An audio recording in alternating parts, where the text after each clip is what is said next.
was preparing for this, Arx Cohen, our newest addition to the Empowerment Center, said, so how about the future?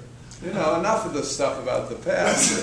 How about the future? So that was really very helpful. And I thought, what would I really like to do and see NEC do in the future? So we have a new brochure, as you can pick up out there. And this is called Community Dialogues for Recovery and Wellness. And the idea behind this is that we have been sort of talking to ourselves. And, you know, we're good at talking, you know, in our own small circle. Those of us that have been through recovery, those of us that are allies. But we haven't gotten very far out. We're starting to, thanks actually to Bob Whitaker and his book, and thank you for being here. Anatomy of an Epidemic. Anybody hasn't read it, should be required reading. It is just excellent. And that book has started to capture the more general public. And there's a recognition the epidemic, as people probably are aware, is the epidemic of psychiatric medication. It's just, and even people who before had thought, well, maybe it's okay, are starting to question it. So this is a little bit of our entree. So what I'd like to do is to start to establish these dialogues out with the general public. And I found sometimes the most interesting talks that I've been involved in were, now I realize, dialogues. I never really called them that. But if I say a couple of years ago went to Hartford, Connecticut, and did a fundraiser for Richard Schulman there, who does volunteers for psychotherapy. I said, let's just have a hall and bring people in. 200 or 300 people came, and we spent a couple hours together just talking. That's really what it is. And these problems in our society about forced treatment, about rights, about medication, about diagnosis, you're seeing them more and more now. You know, in the news and New York Times, and they're not always the greatest articles, but the idea that I would like to see is that we train people, and we started to do this actually, people who have experience first, and we do a course called Voice and Dialogue, and I see there are a couple of recent graduates there. It's really an attempt to help heal and help explain what it's like to be in different worlds, what it's like to go through recovery, and what it's like to be a provider. I have a personal stake in it because I've been living in both worlds for a number of years. My belief is that if we do that, we can come up with new ideas. And family members as well.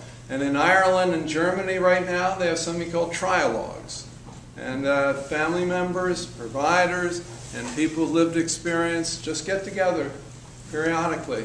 And I even heard them talking about a new program of ours, which I also recommend, emotional CPR, which is a type of dialogue just one-on-one to help people through emotional crisis.